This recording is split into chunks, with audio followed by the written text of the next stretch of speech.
So in the booklet, we are on page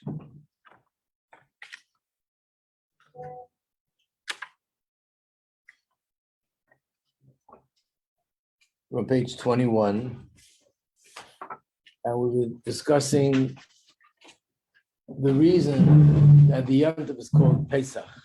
There's more booklets here. There's a lot of booklets here. Please.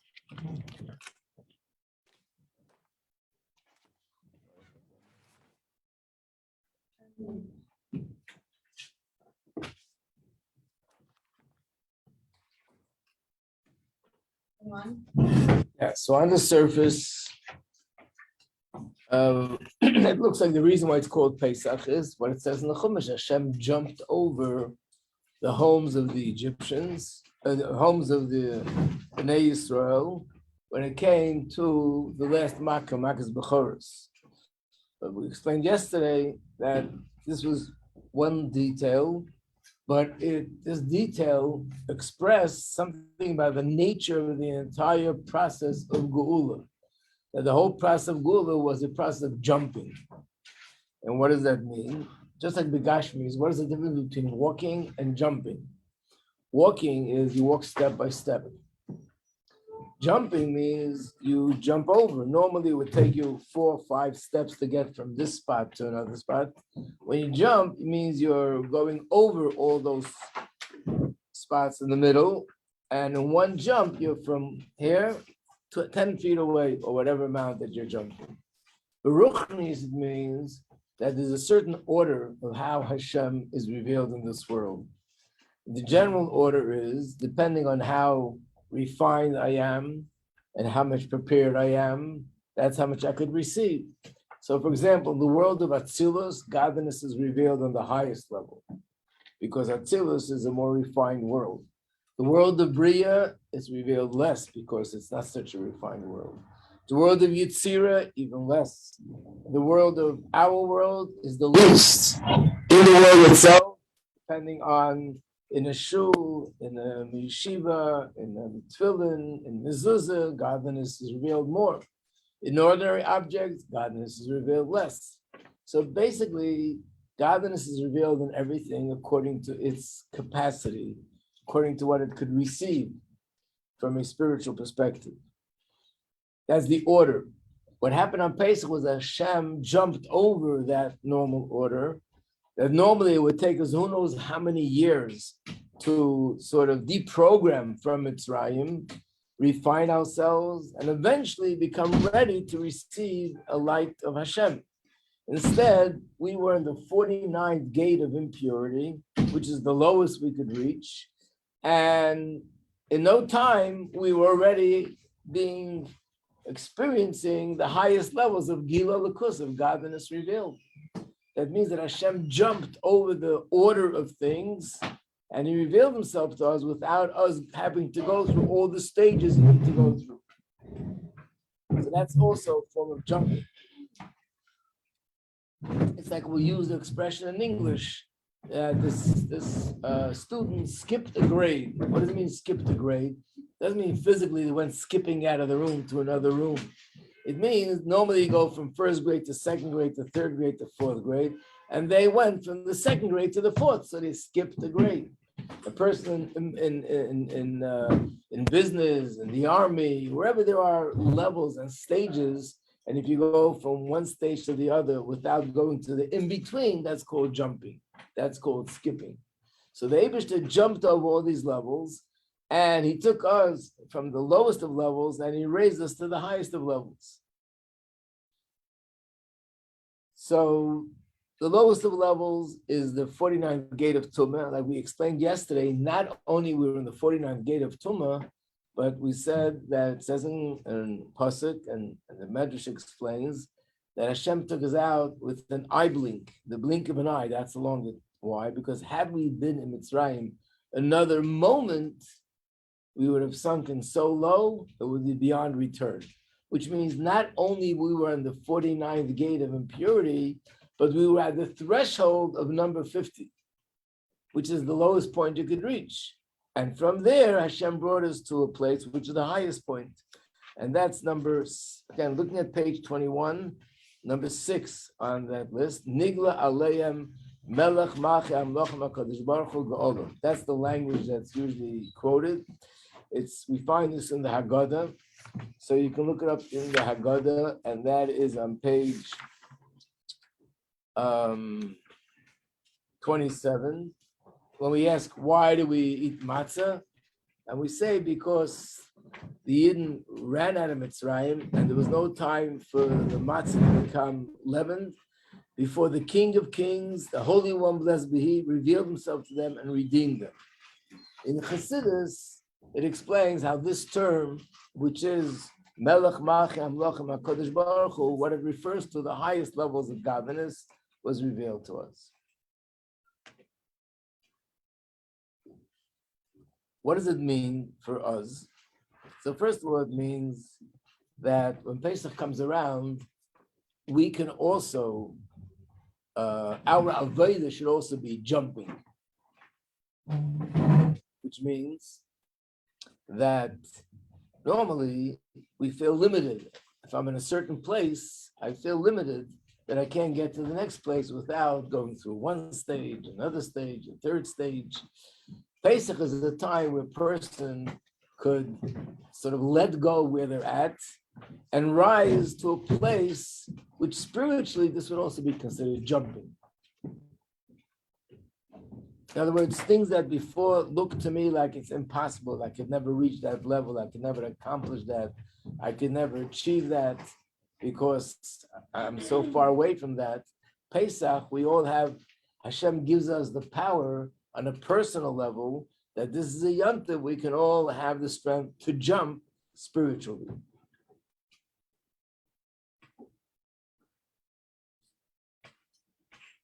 Which is similar to the idea of going out of our personal gullus, but we'll talk about that a little bit later. But generally speaking, when a person serves Hashem in a limited way, in a calculated way, that's compared to walking step by step. And there's a time where a person serves Hashem in a way that they are not counting and they're going out of their personal limitations, going above and beyond what they normally would do. And that's considered, and that's sort of spiritually what we mean by jumping, going beyond my normal limitations. And it's interesting, we live in a world, I think we live in a time rather, that the whole world is jumping. And therefore, it must be a sign that spiritually we can also jump. What I mean, the world is jumping. Very simple. How long did it take for somebody years ago to travel from America to Israel? When you had horse and wagon and boats? Months. No, months. If not more than that. Such a long trip.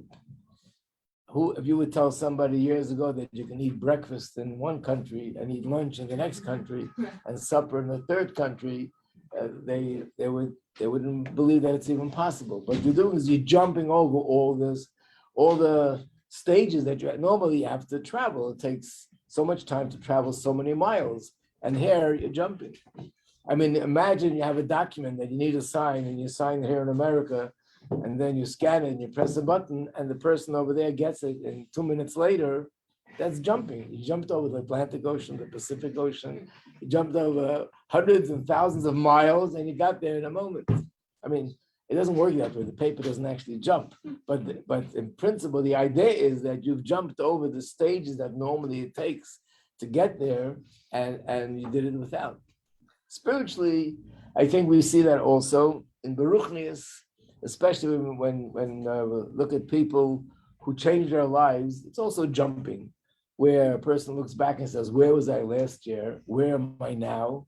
And who knows, normally this is something which would take years and years for a person to make certain changes. And today we live in a world that we can make changes in a way like was never dreamt of before, where one person looks back where they were last year, and this year they're learning Chumash and Gemara or Chassidus and Inyanim, which they never dreamed of before, that they never even imagined they would be sitting in a class and learning these things and thinking about these things. So it's all because this is closer to Mashiach, so it's also Geula.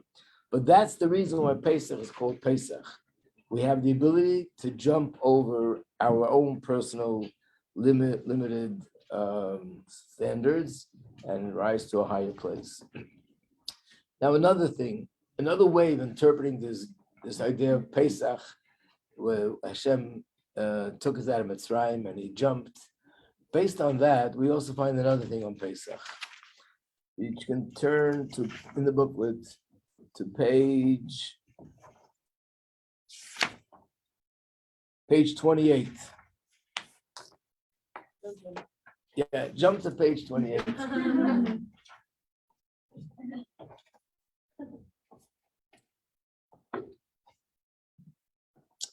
So it says, this is how you should be eating the Korban Pesach. Masnechem chagurim, your waist should be belted, which means you should wear your belt like you're ready to go.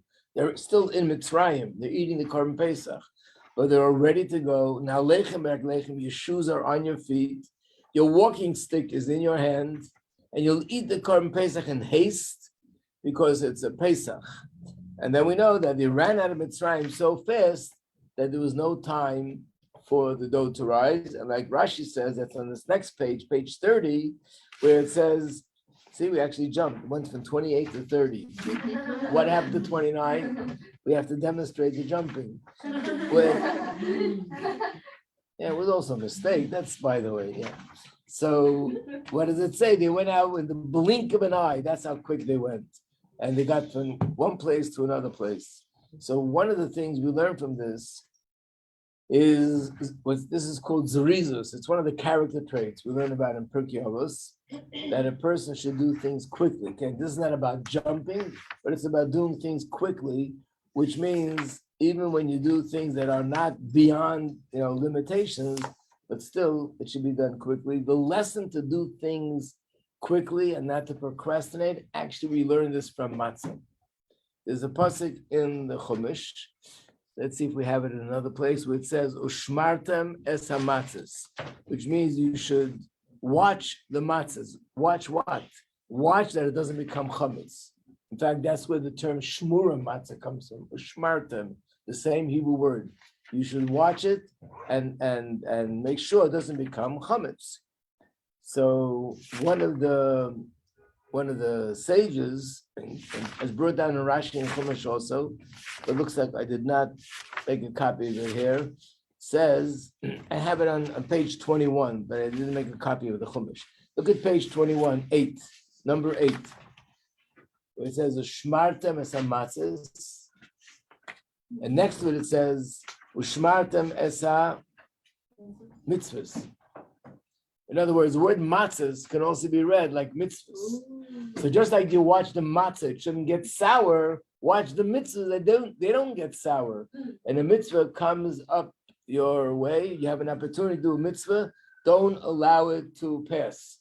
So that's the famous quote in number 9. Mitzvah abal liyotcha, if a mitzvah comes to your hand, which means you have an opportunity to do a mitzvah, don't procrastinate, don't delay. Al tachmitzena, don't let it become chametz. So this is related. That's why everything related to, if you go to the matzah bakery, which you did, but I don't know if you had a chance to focus and observe, everybody's running. You put the dough into the oven, and it has to be finished baking before the 18 minutes are over. So everybody's rushing. The one who, as soon as they mix the flour with the water from that point on, we're running to bring it to the people who are supposed to need it. Then they need it, and then they roll it, and then they put the holes in it, and then they put it into the oven.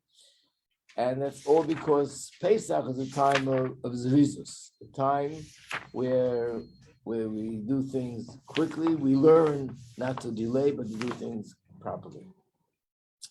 Okay, now we'll start a new subject on page 31. Part of this we covered in the Maimah that we learned, but still there's more details I'll talk about here. So spiritually, the mitzvah of the day in the times of the Beis Hamikdash was 3 things: was matzah, Korban Pesach, the sacrifice, and the maror. And today it's just 2 things: matzah and the maror. But the main mitzvah, midoraisa, today is the eating of the matzah. So as we know that every mitzvah has a certain spiritual power to it. So we learned this in the Maimer, and we have it here on the sheet, number 1 and number 2. Matzah has 2 names to describe it. One is Michla de Beimnusa, and number 2 is Michla de Asfasa.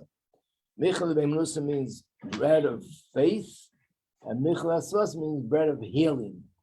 Why is matzah related to healing? So let me refresh your memory. The Zohar says a mushal, gives a mushal. It was a king and had a son who was very sick. And the doctor said that first we have to take all the food out of the house. He can't eat regular food because he's so sick. And he only has to eat a certain food, only one thing. And after eating that, he'll be healed. Once he's healed, he can go back and eat everything just like before. Yidden were Mitzrayim, so Hashem is the king. Bnei Yisrael is the prince, and being sick is the time that we were in Egypt. And now we went out of Egypt. So Hashem tells us you can't eat any foods. You have to eat only one specific kind of food because you need to heal. And once you eat this food for the healing, then you can go back and eat all the other foods. So for 7 days, we don't eat chametz. We don't eat any other food, only matzah. And then after Pesach, we go back to eating regular food. Yep. Which one is which?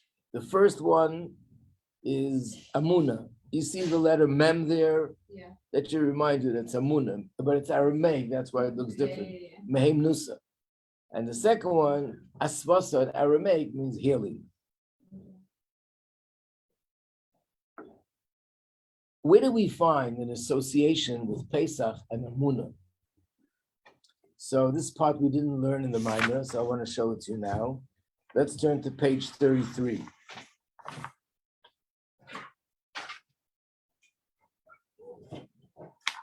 Page 33 is a pasuk in Tanakh. It is stapled together, so you can't see where it is, but I'm sure you all know this by heart, so you know yourself already where it must be.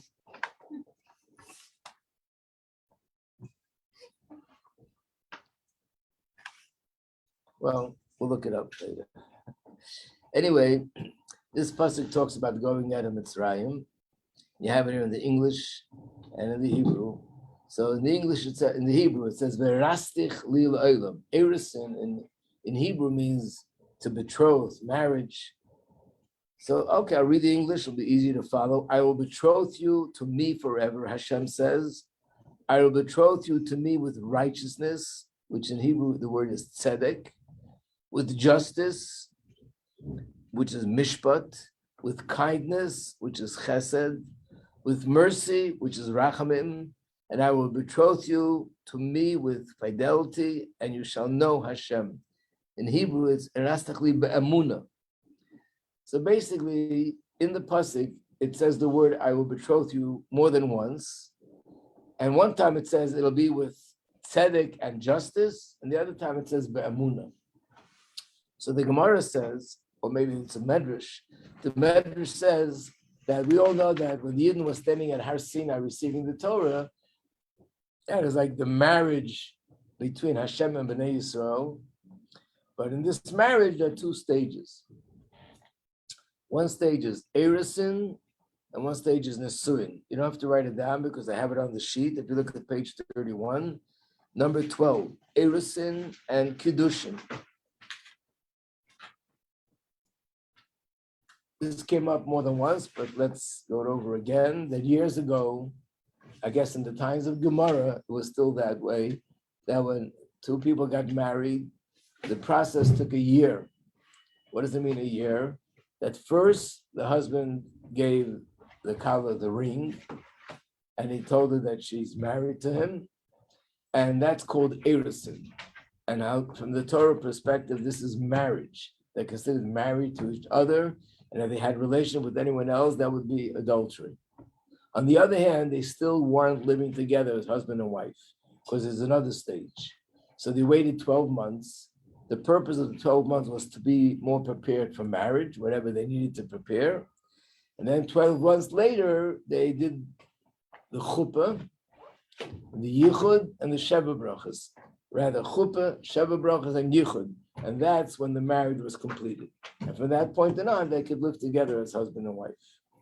Today, we do everything together under the chuppah. That's where the chassan gives the ring, and that's when you have the chuppah and the sheva brachas, and then goes the yichud. So the reason for that is because as people became weaker as far as Yerushalayim is concerned, so it's a very sort of very risky position to be in. The person is not married, and therefore they're not living together as husband and wife, but at the same time, they're not allowed to have any relationship with others because they are married. So initially, people were more God-fearing. There was nothing to worry about. The 12 months, they just get ready to prepare themselves. But once people became weaker, it could have led to inappropriate relationships with other people. So therefore, the Chachamim said, from now on, we should all do everything together. Now, but in essence, even when we do it now, it's two stages. In fact, by a chuppah, they read the ksuva. Why do you have to read the ksuva? The whole world has to hear my marriage contract. Mm-hmm. So one of the reasons that are given is actually for this reason, to make a break, to show that this is one ceremony, and then goes another ceremony. It's a separate ceremony. This is Kedushin, and this is Nisuyin. This is Erisin, and this is, so these are the two names. Number 12 is the first stage, has two names, Erisin or Kedushin. And number 13 also has two names, either Nisuin, which basically means the chuppah and the yichud. So the Medrash says that's the difference between going out of Mitzrayim and Matan Torah. When the Yidden went out of Egypt, that was the Erisin. And when the Torah was given, that was the Nisuin. In other words, both are really one thing, except it's two stages in the same thing. One is stepping out of Egypt, and the other is stepping into the new relationship with Hashem.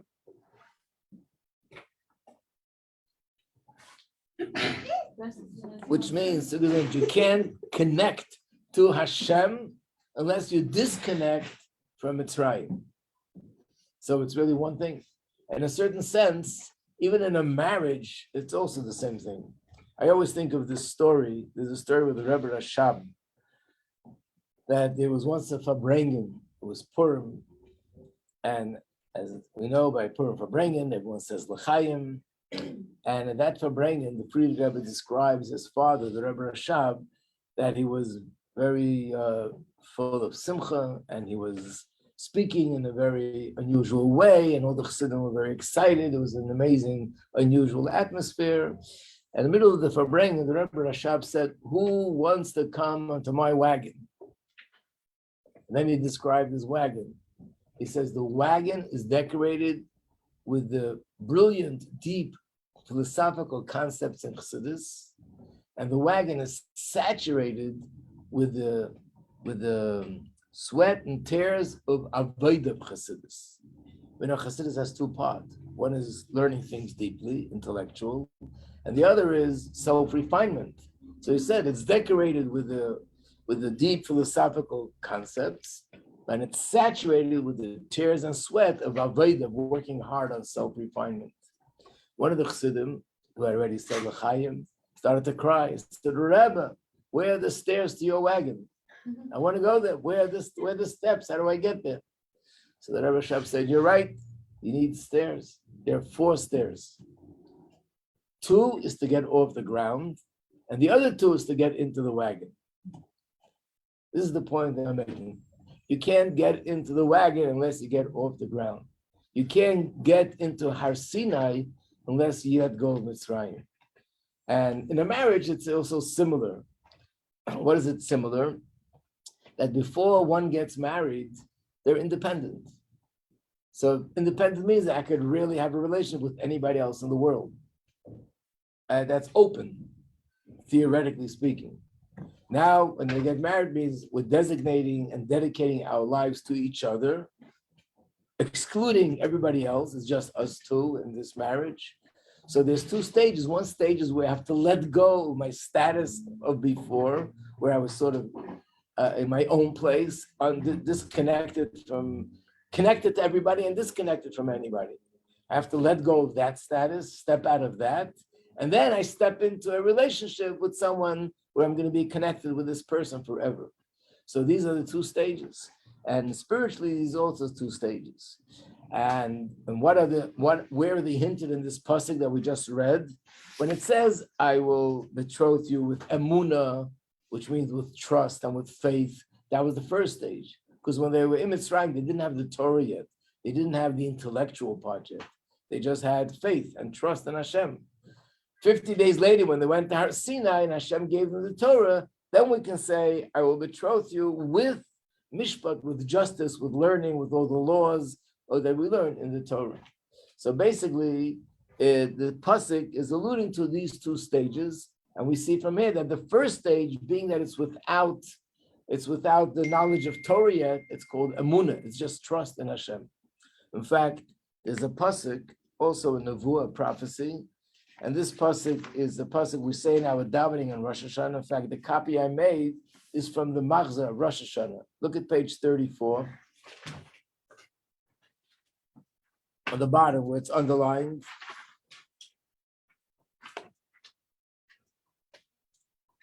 So there's a prophecy where Hashem tells the Navi, go and call out in the ears of the inhabitants of Jerusalem and say, Koi Omer Hashem, so said Hashem, I remember you. I remember for you the devotion of your youth, the love of your bridal days, as you went after me in the wilderness in an uncultivated land. Eden went out of Mitzrayim, and where were they going? Imagine a few million people walking into a desert. How are we going to live? They didn't know that we food falling down from heaven. What were they thinking? And the answer was they weren't thinking. They just trusted. Moshe said that this is Hashem is telling us go into the midbar. We're going, and He'll provide. He'll take care. Which means they went with emunah. They went with trust and with faith. So that's part of that. And it's interesting that you're going to learn about this in halacha. Normally, when you eat a meal, what do you do with the bread? When you make hametzi, you dip it into salt. In fact, just the other day, we were learning the pasuk in Chumash, which is in this week's parsha, that you always have to dip bread into salt, and in Mizbeach, the carbon always had salt. Why? Because when Hashem divided the waters that were, there's water up there, which is the spiritual source of water, and then there's water down here. So it says the waters down here complain to Hashem, why are you sending us away? We want to be near you. What's the answer, by the way, to the question? Waters don't speak. What do you mean they're complaining? Isn't it like in Right. Right. So the answer is, whenever it says anything like that, the mountain was complaining, the water was complaining, the Red Sea was complaining. It's not the object. Every object in the world has an angel in charge of it. So the water, for example, has an angel in charge of the water. And that angel says, why are you sending me down? I want to be near Hashem. And Hashem said, so whenever there's going to be a carbon, they will use salt, which comes from the water, and in that way, you'll be re-elevated to your source. But matzah, you do not dip in salt. You can do it by day, but the mitzvah of eating matzah at night, that matzah we don't dip in salt. Why not?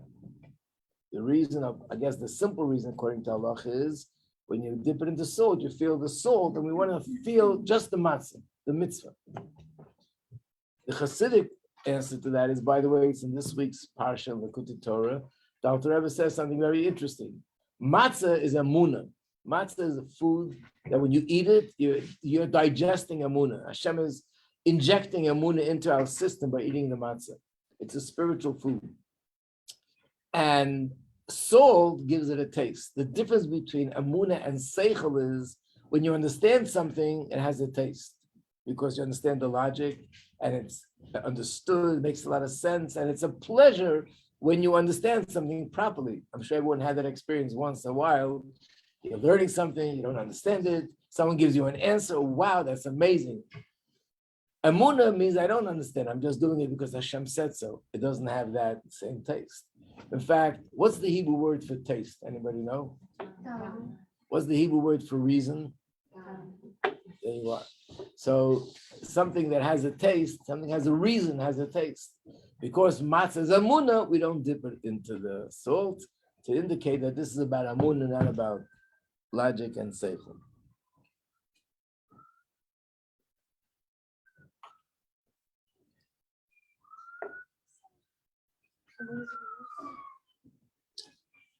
So this is the reason, remember we learned yesterday, the reason why we eat round matzah, because the roundness indicates something which is not limited, and amuna is not limited. Logic is limited. If a person serves Hashem because of logic and intellect, their service is limited.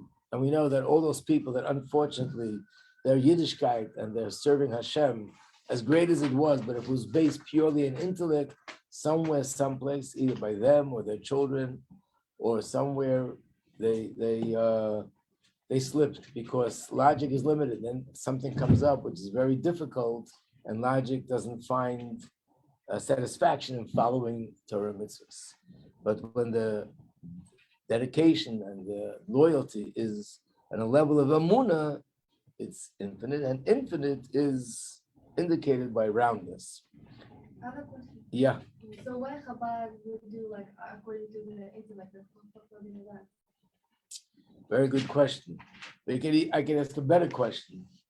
Why do we pride ourselves that we learn Torah, which we understand, and logic and seichel? And you must not only that, according to Torah, according to halacha, a person has to use their brain to the full capacity, which means when a child is 5 years old, teach him what a 5-year-old could understand. But when this child turns 6, you have to teach him what a 6-year-old can understand. 7 more, 8 more. And you have to constantly learn according to your intellectual capacity. Why are we focusing on intellect if it's supposed to have amuna? And the answer is that we're talking about my Yiddishkeit is not it's not depending on the seichel. But I have amuna, and then with that amuna, I want to understand everything. Then what the seichel does actually makes the amuna penetrate in a much deeper way. So we always have to remember when the Yidden said Nasa v'nishma, they said Nasa first. Nasa means unconditional commitment based on amuna. Nishma means we'll understand and make sense. So if the seichel comes after the amuna, it'll be permanent. If the amuna comes after the seichel, then it'll be shaky. Most people don't walk on their heads. If they do, it's not for too long. You walk on your feet. Why? Because the head is not going to last long. So the feet are the foundation, so to speak. And on top of that, we have a head. And then it works.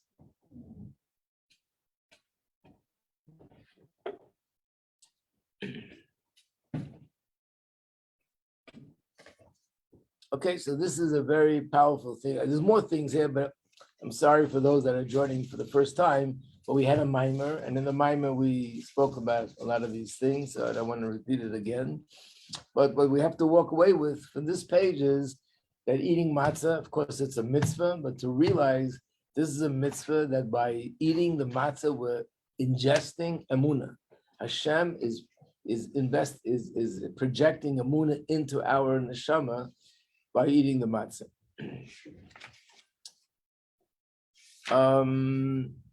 We will now go to another subject, and that's page 40.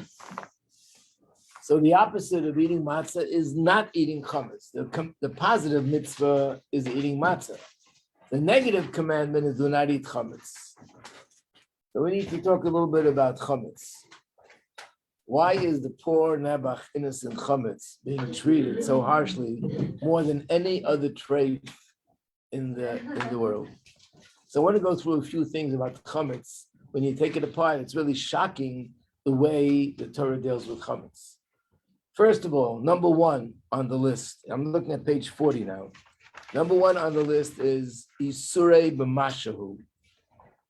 It's usher with a mashahu. Mashahu in Hebrew means with anything, with any little bit. What does that mean? You must have learned in halacha that is a concept in halacha. I'm not talking about the Hasidic concept, but the halacha concept, the bittul. That sometimes you have something treif, and it got mixed in with something kosher. there's certain cases, don't paskin any halachas on your own, but there's certain cases where because there's more kosher than the treif is canceled out and you can eat it. So when does it get canceled out? Depends. For some things, if there's more than the other. For some things, it has to be 60 times more of the kosher than the treif. For some things in halacha, it has to be 100 times more of the kosher than the treif. And some things in halacha has to be 200 times more than the treif. With chametz, even if there's 1,000 times more than the treif, it still doesn't become batal. Never becomes canceled out. So it means that chametz is being dealt with more harshly than any other treif, that it doesn't get canceled out. That's number one. Number two, when it comes to chametz, is the aver is bal yira bal yamatzah. The source for that is in Chumash. Look at page 41, where it says 7 days is Sharit Matzah, and the 7th day is the Yontiv. And then it says, and chametz should not be seen in your possession, and no leaven may be seen in your possession. So we're saying that it's not allowed to be seen in our possession. And not only allowed to be seen, it's not allowed to be found in our possession. Again, with other tray foods, it doesn't apply. If you have it in your house or you see it in your house. With chametz, not allowed to be seen and not allowed to be found. And that's why the night before Pesach, we go out on an all-out attack against the chametz with a candle in one hand and a feather in another hand, a wooden spoon, and we're searching for chametz. What are we searching for? A loaf of bread? No, not a loaf of bread. We're looking for a crumb of bread. Maybe there's a crumb somewhere. Let's take a look here. This is only in Hebrew, but it's the Shulchan Aruch of the Alter Rebbe, page 43. What does it say? The searching has to be with candlelight. You can't use the light of the moon. You can't use the light of the sun, which means you can't search for chametz by day. The proper time to look for chametz is at night with a candle. Why? So I underline the words in Hebrew because with a candle you can look and search in the hidden, in the crevices, in the holes, in the cracks of the wall or the floor. Maybe there's a crumb of chametz that fell there. Where else do we have such a search party going out to look for other kinds of treif? Only with chametz. Then there's another thing, asur bahana, number 4. Other things that are treif means you're not allowed to eat it. But you can have other benefits from it. You can sell it and someone will pay you money, pay you for it. You can have other benefits for it. You throw it into a fire and you can warm up from the heat of the fire. Chametz, not only you're not allowed to eat, you're not allowed to have any benefit from the chametz. Which means, yes, if it's a cold day and you make a fire burning chametz, if it's before Pesach, not a problem. But on Pesach, you wouldn't be allowed to warm up by that fire because you're benefiting from the chametz. Number 5, there are 2 ways to get rid of chametz, 2 opinions. One opinion is, whichever way you get rid of it, you could just rub it, you could throw it into the ocean, you could throw it up in the air and it'll go, and the wind will scatter it into pieces. This is another opinion. Rabbi Yehuda says, no, the only way to get rid of chametz is by burning it. What's the halacha? We follow Rabbi Yehuda's opinion. And that's why we burn the chametz before Pesach. What if you find chametz in Pesach? You have to burn it. What if you find it on Yontiv and you cover it, make sure that everyone knows there's chametz here, and then on Chalamayid you take it and you burn it. You can't just throw it away. Yeah. You said that there's 2 opinions, but then you said that the other one is halacha. Right, that to burn is the halacha. The burning is the halacha. Right. So nobody does the other opinion? No. So why is there the other opinion? So it's not even halacha. That's a Chassidic question. Why do we have so many opinions if it's not? Then every discussion is that way. There are 2 opinions, but one is halacha. I know what you mean. You mean to say sometimes some people do it one way and some people do it the other way. So they're both halacha. And sometimes there's opinions in Gemara, but no one follows the other opinion. So, but nevertheless, if it's an opinion in Gemara, it means there's truth to it. And nevertheless, it's not halacha. And one day, if someone brings it up in class after Pesach, we can try to explain it a little bit, what that's all about. What's the other opinion? That whichever, you can throw it into a river, into a lake, you can just try to rub it and pieces fall apart, a piece of bread. You can throw it up into the air and the wind will scatter it all over. So Nebuch, this poor chametz, the only way to deal with it is burn it. It has to be destroyed, turn it into ashes.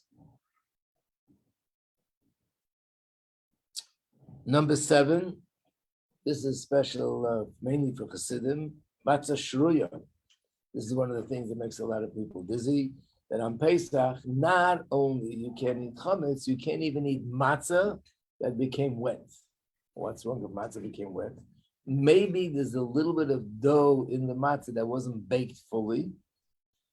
And that little bit of dough is now, you're putting the matzah in the soup. So that little bit of dough is going to be touching water, and that makes it chametz.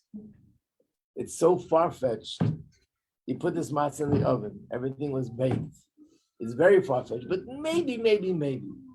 We don't find this anywhere to go out. In fact, we ourselves, our custom is, and we'll talk about that in another class, is that on the 8th day of Pesach, we eat matzah in the soup.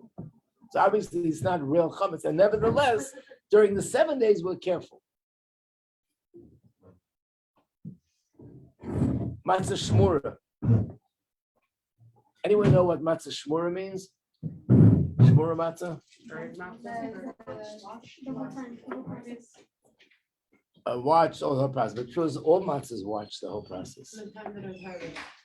That's the difference. In the bakery, once the flour touches the water, everybody watches that not more than 18 minutes should pass. You'll see when you go to the bakery, you actually went, but if someone goes to the bakery, you'll see that sometimes the mashgiach, the one who's in charge, will say, too late, these matzahs went in too late, it's after the 18 minutes, they just throw it out. So that's in the bakery. But when you're cutting it off the field, it shouldn't touch any water, that's called shmura. Most people aren't so particular about that because it's not flour yet, it's just a plant that's growing. It's wheat or whatever grain it is. But matzah shmur means even that shouldn't become wet. And I guess what makes the question 10 times stronger is as follows. Here we see that with this chametz, it's so treif that we deal with it more harsh than anything else. And yet, guess what? After the 8 days are over, it's perfectly kosher. You would think, wow, this is such an impurity that is worse than chazer, worse than the worst kind of treif you can imagine. Milk and meat, everything, this is worse. If it's worse, then why are you allowed to eat it the rest of the year? Not only are you allowed to eat it, there's certain times where it's a mitzvah to eat chametz. When is that? Shabbos mitzvah to eat challah, but you could also eat challah, not challah, but let's say you decide to eat matzah that's kosher for Pesach, you can eat that also. I'm talking about a mitzvah that it must be chametz. One of them is on Shavuos. You have to bring a carbon, and you have to bring 2 loaves of bread, but the bread must be chametz. That's called shtei halechem. On this list, it's number 6. There's also another carbon that must have chametz. That's carbon toda. There's a carbon which is called Thanksgiving. And this carbon is brought when a person goes through 4 different things. Either they were in a desert and they came out alive, or they were in jail and they came out alive, or they went over the ocean and they came out alive, or they were, God forbid, sick seriously and they came out alive. You have to thank Hashem and bring a carbon. It's called carbon toda, and that carbon must be with chametz. There's a few other things, but the question is, how could this be? If chametz is something so evil, so klipadik, that you have to treat it so harshly, how could it be that it's permissible? And how could it be that there are other times that it's mamish and mitzvah? Those things that are treif all year are not so bad. But those things, if it's so treif, how could it be that for these 8 days it's so treif, and the rest of the year it could be even a mitzvah?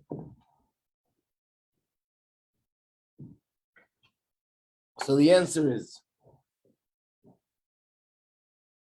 what is chametz? What kind of clip is it in the chametz? By the way, here's the pasuk. You can see it on page 44. This is This is the carbon that was supposed to bring on Shavuos. From the land of your dwelling place, you shall bring 2 bread wave offering of 2 tenths of flour. You shall bake them leaven, chametz. Mamish, a mitzvah, it has to be chametz. So first we'll understand what is it with chametz and why is it dealt with worse than anything else. So we know anything in Torah that's sort of treif means that it says in Tanya, it means it's connected to klipa. And klipa is something which you can't elevate. And because you can't elevate it, that's why you're not allowed to eat it. And if you eat it, you're basically digesting klipa, and that'll make me attracted to klipa, enjoy klipa, and that'll weaken my kedusha. So we're not allowed to eat something that's treif. But if the Torah says this is treif, that's treif, the other thing is treif, it means there are also different klipas. First of all, you know from Tanya, there's sholosh klipas atmei, there are 3 klipas. This is general. There's also details. And there are different kinds of klipas. So what kind of klipa is chametz? That's usur. And it's a kind of klipa that's usur only these 7-8 days of Pesach. And the answer is yeshus. That's what chametz is all about. Which is, in simple language, would be arrogance. But in Chassidus, we know that it's a little bit more beyond arrogance. When you hear arrogance, you imagine someone who is, very loud about how great I am and boasting and making a lot of noise.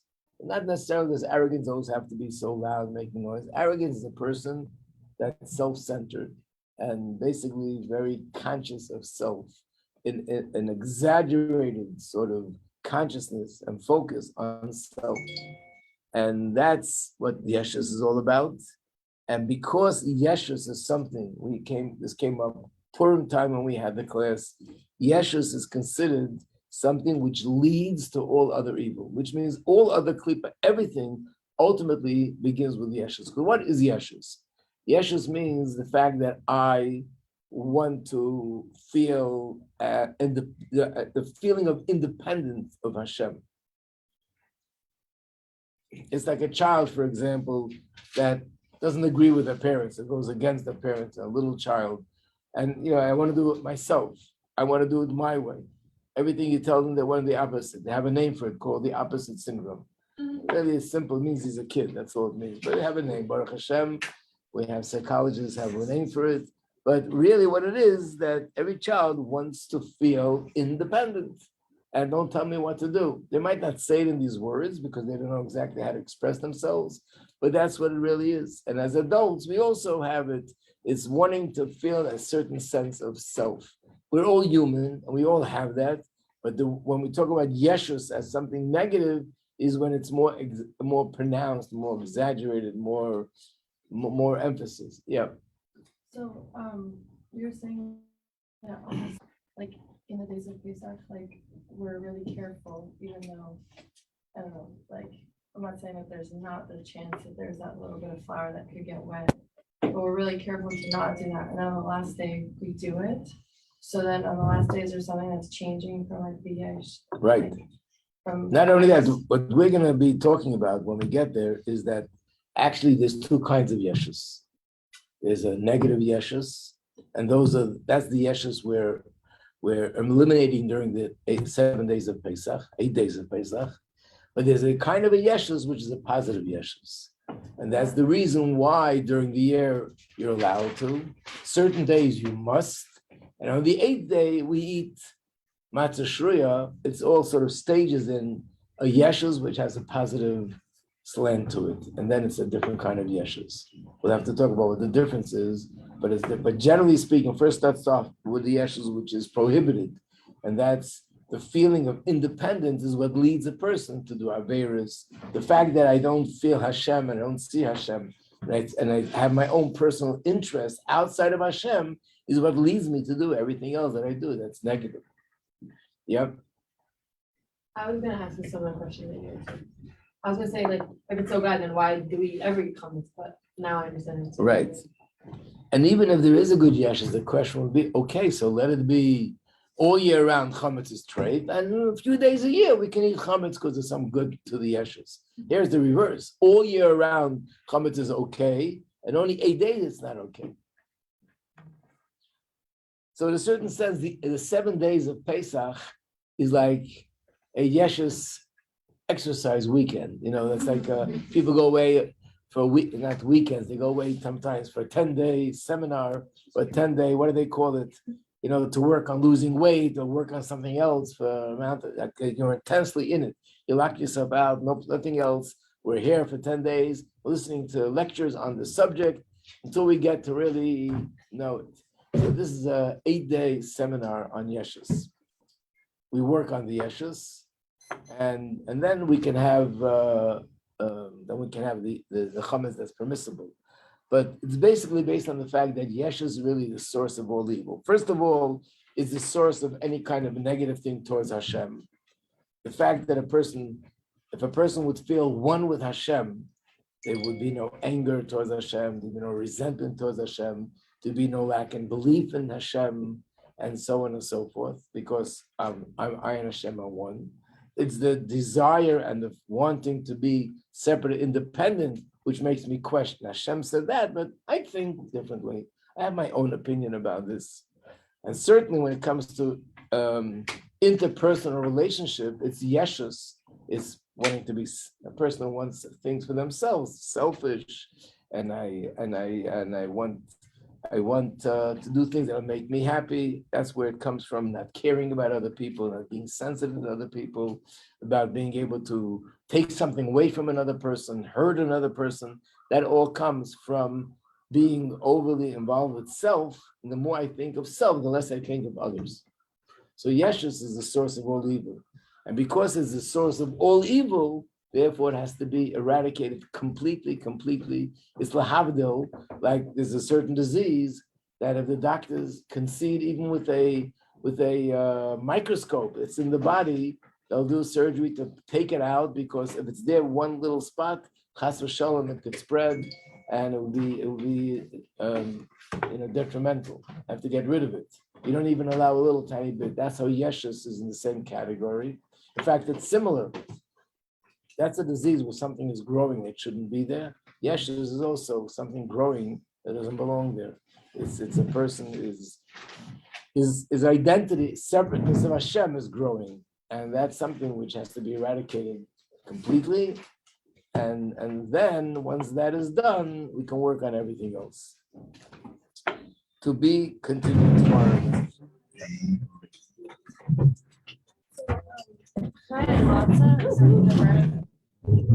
Because it's the opposite of the source of evil. Right. Like Matzah is getting away different. from the Yeshus.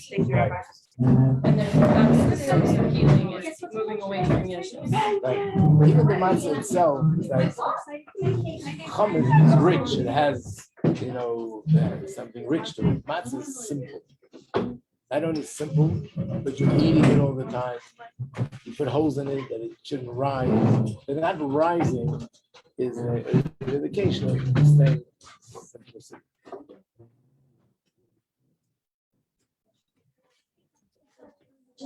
Thank you so much. You'll be in touch with me today. Not, I know. We should lose reasons for good I things. know, but what can we do? But then of the week. Very well.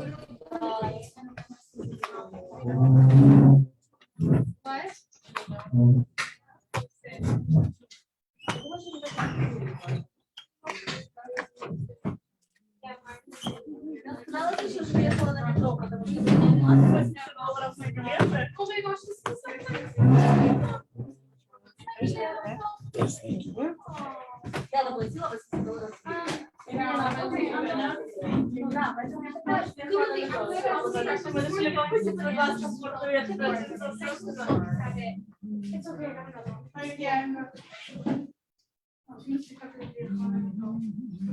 Ты ехала на метро.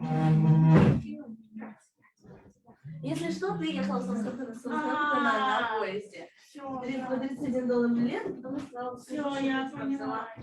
Отдельно скажу, я тебе скажу. Такси, потому что... Thank you. You're welcome.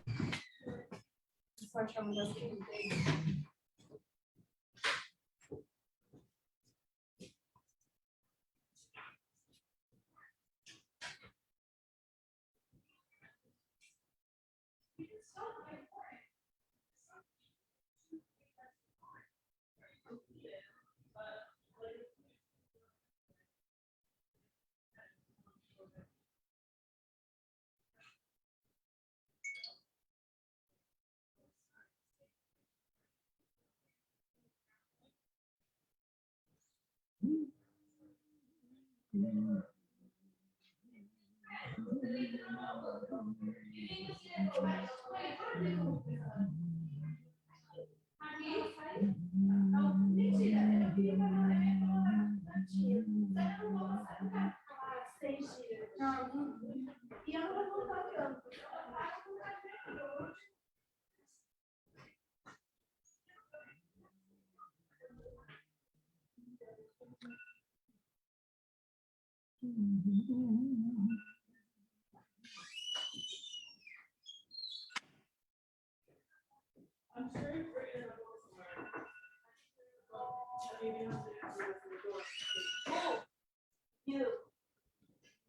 Carol, you need a girl. I know, I say, I yelled to BC, I literally went to